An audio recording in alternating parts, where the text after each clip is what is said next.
Alexandre Pérouse et donc Antoine Léaumont, député La France Insoumise de l'Essonne. Bonne interview politique à vous deux. Merci Zora. Bonjour Antoine Léaumont. Bonjour. Merci d'être notre invité ce matin sur France Info. On va commencer par l'actualité internationale. On a appris hier soir que des frappes israéliennes avaient fait au moins 50 morts dans la bande de Gaza. Des frappes représailles selon Benjamin Netanyahou à la mort d'un soldat israélien, mort qu'il impute au Hamas. Est-ce que cet accord de paix qui a été conclu par Donald Trump, selon vous, il était impossible à tenir ? Déjà, j'espère qu'on revienne le plus vite possible à une situation de cessez-le-feu parce que ces frappes, elles ont fait 50 morts, vous l'avez dit, mais parmi eux, 22 enfants, une nouvelle fois, parce qu'à chaque fois qu'il y a des frappes israéliennes, c'est des frappes qui frappent durement, notamment les enfants. Et je veux d'abord avoir une pensée pour les familles, les personnes qui connaissent des personnes qui sont décédées. Moi, j'espère, je souhaite toujours qu'on puisse arriver de nouveau à un cessez-le-feu. C'est une situation dramatique. C'est possible selon vous ?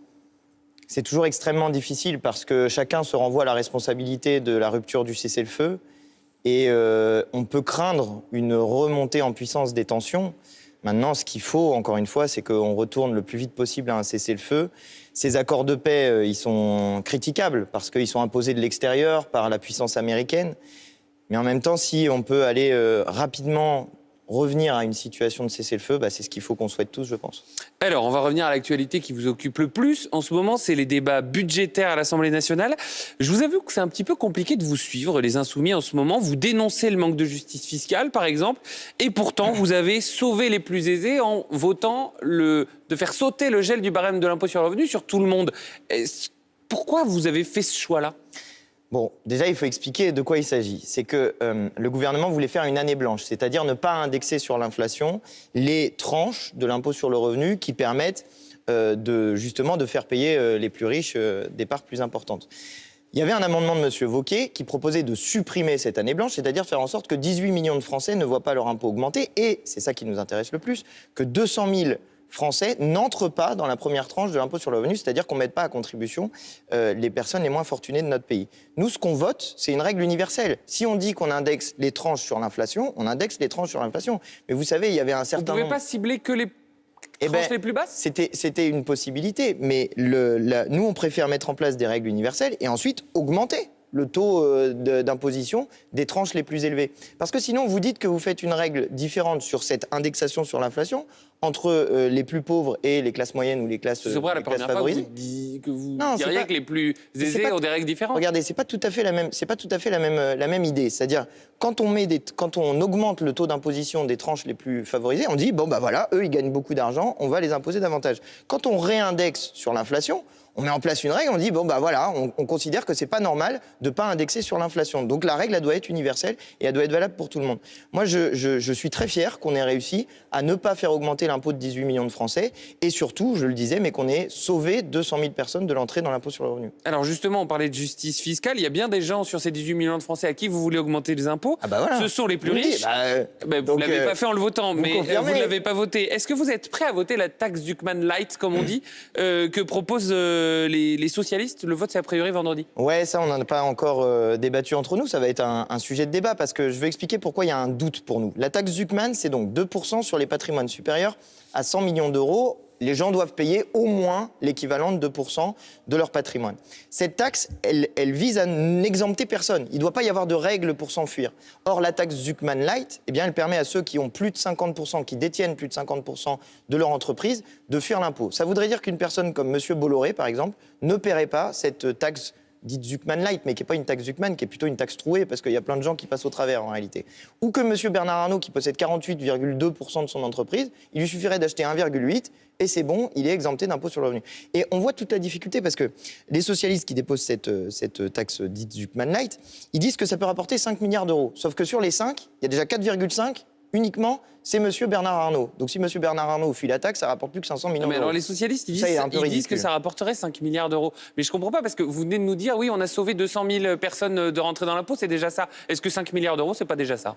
Si, c'est déjà ça. Mais si M. Bernard Arnault a une possibilité de fuir en rachetant des parts de son entreprise, honnêtement, la taxe ne va pas rapporter les 5 milliards. Mais déposer un amendement pour essayer de contrer ça. Mais ça, on a déjà déposé un amendement, ça s'appelle la taxe Zucman.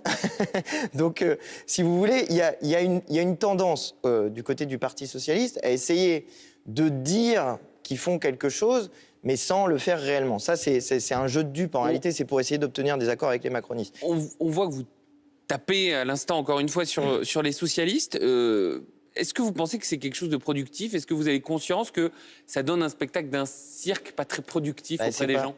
C'est pas de ma faute si la direction du Parti socialiste a décidé d'être plutôt dans une logique d'accompagnement du gouvernement plutôt que dans une logique de censure et de rupture. Moi, ce que je souhaite, c'est qu'on reste fidèle aux engagements qu'on a pris dans le nouveau Front populaire. Mais par ailleurs, je fais toujours très attention à ne pas dire les socialistes en général, à ne pas dire... moi, je pense qu'il y a une direction du Parti socialiste qui fait des choix qui sont des choix particuliers, qu'il y a des militants socialistes qui ne sont pas tous d'accord. Alors, il y a une partie qui peut être d'accord, bien sûr, mais il y a une grande partie des militants socialistes qui se disent « mais qu'est-ce qu'ils sont en train de faire ?» Notamment, je vais vous dire, il y a plein de gens qui ont rejoint le Parti socialiste à la suite de la Constitution, d'abord de la NUPES, puis du nouveau Front populaire. Tous ces gens qui ont rejoint le Parti socialiste en se disant « bon, quand même, les insoumis, ils exagèrent », parce que c'est beaucoup des choses qui peuvent être répétées souvent sur nous. Mais les socialistes, ils sont plus raisonnables, et ça y est, ils sont redevenus de gauche après François Hollande. Bah là, ils découvrent que déjà, il y a François Hollande dans l'Assemblée, et puis qu'ensuite, ils refont des politiques d'accompagnement du libéralisme. Je pense qu'il y a pas mal de militants socialistes qui sont un peu déçus du comportement de la direction. Alors, on va parler d'un autre thème assez nouveau de la part de la France Insoumise. Vous avez lancé, vous, un grand tour de France, dites-vous, de la sécurité. Concrètement, quelles mesures, vous, à la France Insoumise, vous proposez sur la sécurité? Alors déjà, c'est pas nouveau, parce que c'est des thèmes qu'on a beaucoup travaillé. Vous en parliez moins avant. C'est difficile, quand on est de notre bord politique, d'amener le sujet, parce que c'est pas le sujet sur lequel on nous interroge le plus souvent. Bah justement, c'est une des raisons pour lesquelles on a voulu organiser ce Tour de France de la sécurité. L'idée, c'est qu'on vienne parler de nos mesures sur ce sujet, parce que sur tous les... C'est lesquelles vos mesures? Par exemple, travailler à la prévention, parce que quand on vient parler de sécurité, on entend sans arrêt des gens qui viennent nous dire il faut punir plus durement, il faut augmenter les peines dans le code pénal. C'est une logique de terreur, en fait. On va faire très peur aux gens et on va espérer que ça règle le problème. Ben non, il y a plein de sujets à poser. Par exemple, des mesures sur la prévention, sur la sécurité routière, des mesures sur la question de la consommation d'alcool. C'est un sujet dont on parle pas assez, mais par exemple, dans les violences intrafamiliales, c'est un des sujets les plus importants que celui-ci. Et sur de nombreux sujets, on peut faire de la prévention plutôt que de la répression. Et justement, c'est pour éviter que les gens commettent des crimes, commettent des délits et agir avant, à la racine, à la base. Très rapidement, on vous a souvent considéré absent sur ce terrain, notamment parce qu'il y a eu des propos dans votre famille politique et qui ont parfois pu choquer. C'est le cas des propos de votre collègue Paul Vanier, me semble-t-il, qui a tweeté il y a quelques jours, 20 ans après la mort de Zied Bouna, que la police tuait. Est-ce que vous comprenez que ça puisse choquer, notamment des policiers qui font correctement leur travail, cette essentialisation de leur profession? C'est pas une essentialisation, et je pense que les policiers qui font correctement leur travail, comme vous le dites, eux-mêmes, ils pâtissent de l'image négative qui est donnée par des policiers qui sont des ripoux, en réalité. Faut appeler un chat un chat. Et pourquoi pas faire la distinction quand vous le dites? On fait précisément la distinction, mais dire la police tue, c'est-à-dire l'institution policière, elle est armée et elle peut tuer, et ça fait partie des choses qui arrivent, puisque depuis la mort de Zied Bouna, il y a au moins 160 personnes qui ont été tuées dans des interventions policières. Pardon, je voudrais précisément vous dire que c'est une question de sécurité. Parce que quand les jeunes de notre pays, quand il y a une partie des jeunes de notre pays qui se disent qu'ils ne peuvent pas avoir confiance dans la police, qui, quand ils voient des policiers, plutôt que d'être rassurés en se disant... Quand vous dites la police tue, vous accentuez pas ça? Non. Précisément, on essaye de faire émerger un sujet. Oui, il y a un sujet de violence policière, de brutalité policière, de racisme dans la police qui existe et qui frappe des jeunes de notre pays. Moi, je considère que c'est pas normal quand un jeune me dit que quand il voit une voiture de police alors qu'il a rien à se reprocher, il va être obligé de faire le tour parce qu'ils se disent que s'ils croisent un policier qui est mal luné ce jour-là, ils vont se faire contrôler, ils vont finir au poste, ils vont aller en garde à vue. Pardon, mais ça, c'est une question rigoureuse de sécurité, parce qu'il y a une partie des gens pour qui la police ne fait pas de la sécurité, mais au contraire, peut être un facteur d'arbitraire et d'aller en garde à vue pour un oui, pour un non. Ça, c'est pas normal. Mais par ailleurs, on va terminer rapidement. Je termine d'un mot, mais je voudrais pas juste finir là-dessus. Je dis aussi qu'il y a un problème avec la police judiciaire. Il y a eu une baisse de moyens considérable dans la police judiciaire. On n'est plus capable de résoudre les enquêtes. Et il va falloir mettre des moyens dans la police judiciaire. On en reparlera. Merci beaucoup, Antoine Léaumont, d'avoir été notre invité ce matin sur France Info.